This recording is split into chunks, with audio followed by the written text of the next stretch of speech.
the work of the General Secretary really is to try and connect up the different Baptists in Europe and the Middle East. We have 58 member bodies, and you imagine that they're very diverse. And I think the General Secretary is a kind of bond of connection really between them. So I travel a lot and try to encourage and support our Baptists. Some of our unions are very small.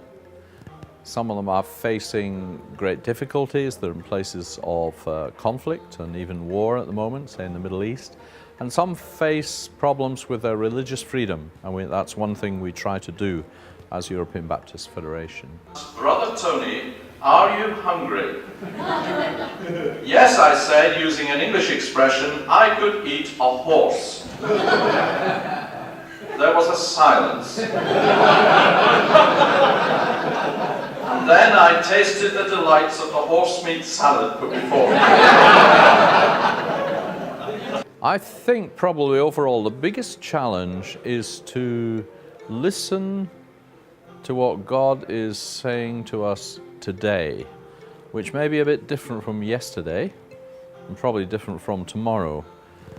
By that I mean that our mission to our societies, particularly in secular Europe, has maybe got to change in its form, not the message, but the form. And one of the things we've said at this council is we need to encourage new ways of reaching out, maybe beyond the walls of the church, and new ways of being the church, which will speak to the secular men and women of Europe today. I think that's our biggest challenge. That is a big one.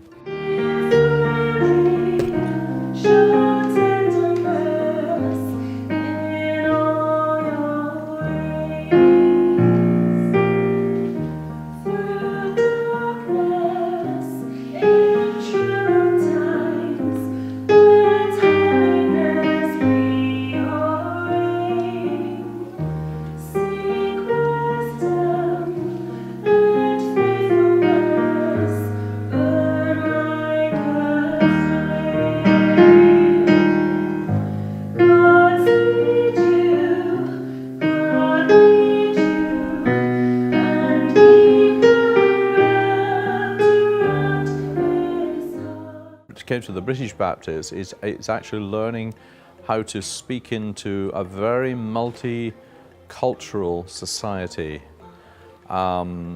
We experience the good part of that. We have many African churches joining us, especially in the London area. But Britain is multiracial, multicultural, and a lot of it very secular.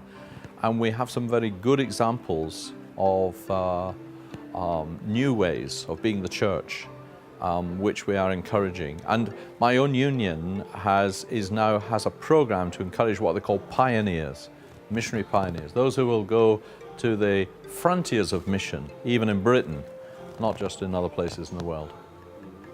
I was born in Yorkshire in England, but raised in Scotland. My father was a pastor, so I can't really remember the time when I wasn't part of a Christian family, a Christian church.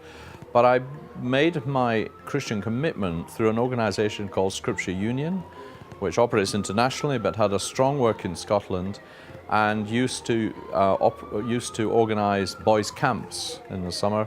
And one of these camps I made a commitment to Christ when I was about 11 or 12 years old, and then later became baptized and joined the church and received a lot of encouragement from my church and from my family and from Scripture Union in my early Christian life.